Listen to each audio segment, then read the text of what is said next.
Hey everyone, and welcome to Tony for Law. Tony for You. Today we're going to be doing a countdown discussing something I feel not many people give credit to. The alignment representatives in SMT games. Everyone argues over the best alignment, and if the joke I made in the first sentence wasn't obvious enough, I think it's law.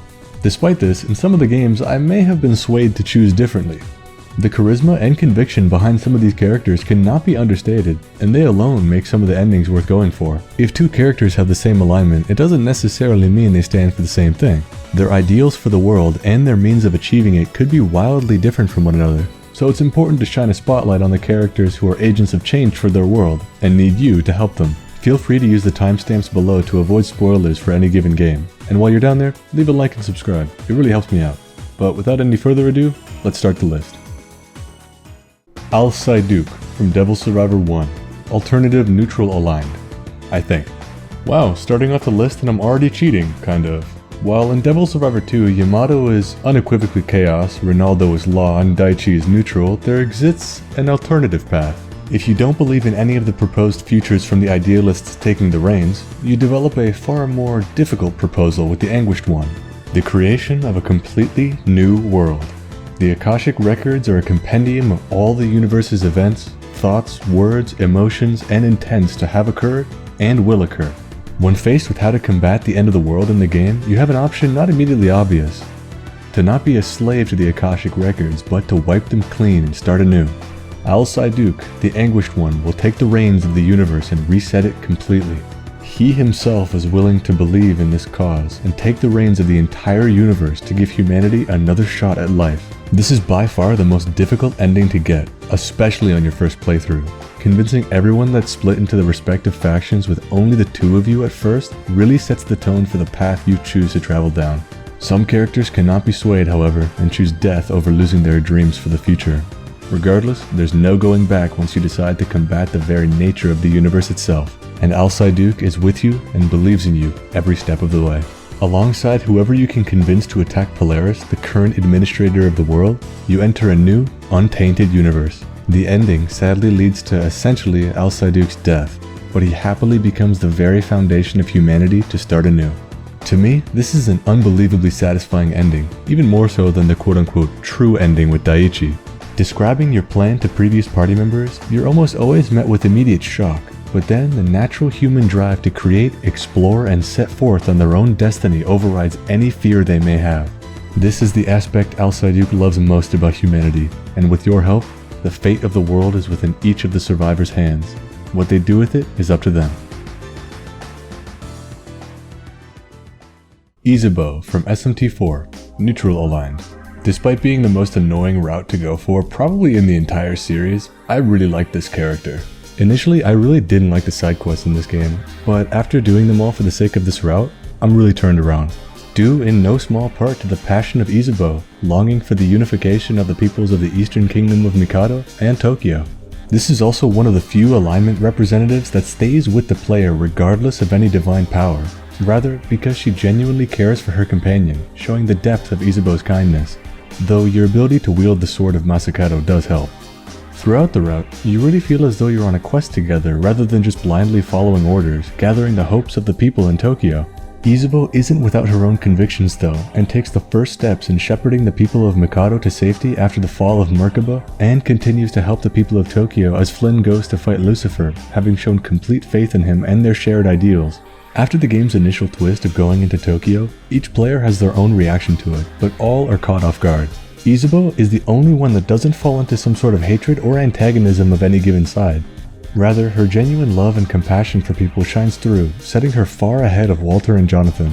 Maybe her hobby of reading manga led to her affinity for the people of Tokyo, as they're almost like an alien people filled with hopes and dreams, and Flynn and her could be the heroes of their story in a way.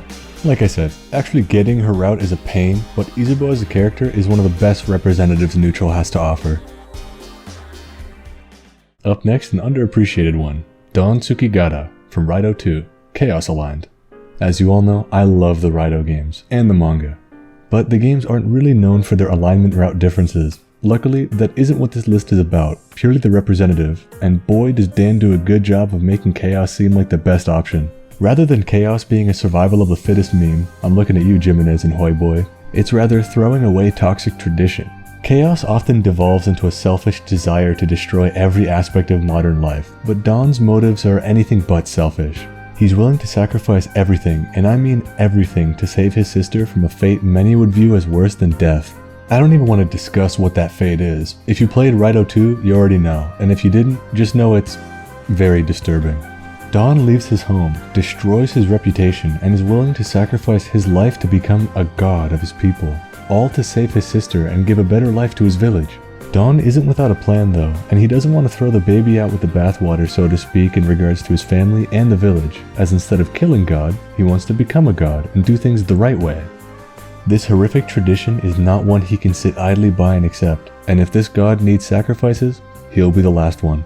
Granted, he does get taken advantage of in the process, but his initial need to protect his innocent sister is understandable.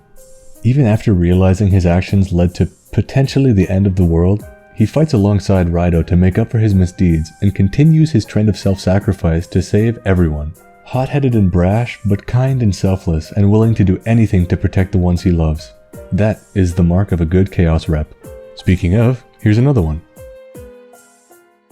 Lucifer from SMT 2, Chaos Aligned. I'm sure you're surprised to see a character from the earlier Shin Megami Tensei games, and the Prince of Darkness at that. Let me explain a little bit about the alignment choices in SMT 2. In this world, Lucifer and Satan are two different entities. Lucifer is the fallen angel assigned to oversee the Abyss, an afterlife of sorts for humans, as well as a place where all opposing gods and demons were banished after Yodhe-Vodhe assumed sovereignty over the heavens. Lucifer cares for his subjects, and has a special affinity for humans both in his realm and on Earth. Satan, however, is the manifestation of God's judgment, slumbering until a time where Yodhe-Vodhe wishes to cleanse the earth of evil once more and start again. That time has unfortunately come during the events of SMT 2.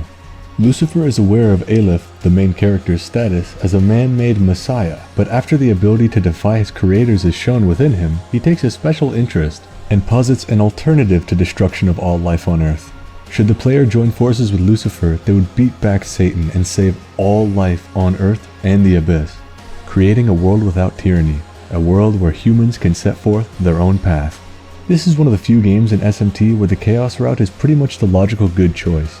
Lucifer is the one to give knowledge to humanity and believes in their right to free will, while Yodhe-Vodhe wishes for purity above all else at the cost of individuality. The debate between the two ideologies can be had forever, but not many people would be okay with killing every living thing on Earth. Another prime example of chaos not being a bland survival of the fittest ideology, but freedom and the right to live unburdened. Though it is strange that to get law points you have to be kind and charitable yet end up annihilating everyone, and to get chaos points you need to be a horrible monster yet end up saving everyone. Well, either way, the case Lucifer puts forth is one that not only makes sense, but even swayed me, a pretty staunch law-aligned player. I feel the need to stress his choice being a choice. He never forces you into following him and only pleads for your cooperation. Lucifer's entire being is dedicated to giving humans free will, and forcing you to follow him would go against all he believes in. Lucifer is depicted as a caring, hands-off ruler of the Abyss, an advocate for mankind in every way. It isn't even a bait and switch, as if you do the law route, he bitterly fights you, feeling sorry that you're a brainwashed sheep, and to his last breath fights in an attempt to protect his realm and humanity. In the Chaos route, he never talks down to you, rather is elated to have your strength alongside his, working together with the human race he believes in wholeheartedly. This depiction of Lucifer is the best in any of the games, and is hands down my favorite Chaos representative and route in the entire series. And last but not least, from my favorite game in the series, my pick for the best alignment representative, Zelenin from SMT Strange Journey, Law Aligned. The first Law rep on the list, and it's my favorite. Law isn't known for its especially charismatic members, which might be why there isn't many on this list, but Zelenin is something special. Her arc throughout the game is the most profound and admirable. Initially, she's cold and distant to the members of the team, but her convictions shine through brightly once the game starts proper. Faced with the trials of the Schwarzfeld, she refuses to use demons, as she believes no good can come from being so close to the entities that could kill a human with the flick of a wrist. This changes, however, when she meets Mastima, an angel of punishment and persecution in Hebrew mythology. His role is to test the faith of humans. Mastima's coming to Zelenin and the player could be seen as him deeming them worthy or testing them. Either way, he offers her an angel to fight alongside her rather than a demon. Once she accepts and understands more of the situation she's in, Zelenin really shows her saintly qualities. She genuinely cares for the crew of the Elf, and especially the protagonist should he show courage and kindness in his missions.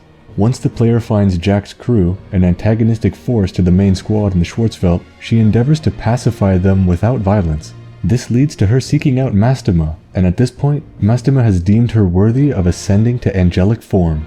This new form gives Zelenin the ability to sing and pacify the hostility and willpower of those that hear her. Zelenin is a pure soul, and if the intro cutscene of the game is to be believed, she's one of the few left on Earth as crime, hatred, and destruction appear to be the norm of current society. This leads to her distancing herself from other people, as she must have felt nobody understood her ideals. That's not to say she gave up on them, as she is one of the leading roles in the Schwarzwald program, protecting humanity. When given the opportunity to save lives and rewrite humanity's wrongs, it's understandable why she would wish to subdue the negative aspects of the human psyche. She was witness to the downfall of humanity that led to the demon's onslaught, and saw the horrors in which the demon world closely mimicked her own. If this is what free will resulted in, she must feel purity and veneration of the Lord to be a preferable alternative. Zelenin is a shining example of the law alignment. Not a mindless sheep as many would have you believe, but one that came to the conclusion that law would save the most lives and lead to the most happiness, at a cost she was more than willing to pay. That isn't to say she's happily damning humanity to be drones, as in Redux's alternative law ending, Alex confers to her that her world only leads to ruin if all free will is removed. So, hearing this, Zelenin simply removes all the negative aspects of humanity. Without hatred, envy, and spite, humanity is steered to true perfection, naturally leading to utopia. I don't often praise Redux, as I don't think it's the best way to experience Strange Journey, but even I can't deny the satisfaction of the new law ending. You may call Zelenin a dreamer, but she's not the only one who would be happy in a world free of evil. She's also my SMT waifu for lifeu. Well, that's the end of the list. In retrospect, the joke in the beginning didn't really make sense with how this turned out. Oh well, that's how it goes, I guess. Law has my preferred endings, but Chaos has much more charming characters overall. Let me know who you think the most charismatic representative of any given alignment is down in the comment section below. And while you're down there, leave a like and subscribe if you haven't already. If I didn't mention your favorite, it doesn't necessarily mean I dislike them. I'll endeavor to respond to all the comments left on this video, as I enjoy hearing people's opinions on compelling character writing. This was a very fun list to make, and I hope I did a good enough job understanding and conveying the ideals of each of these characters. Either way, thanks for watching, and I'll see you in the next Tony For You. Have a good one.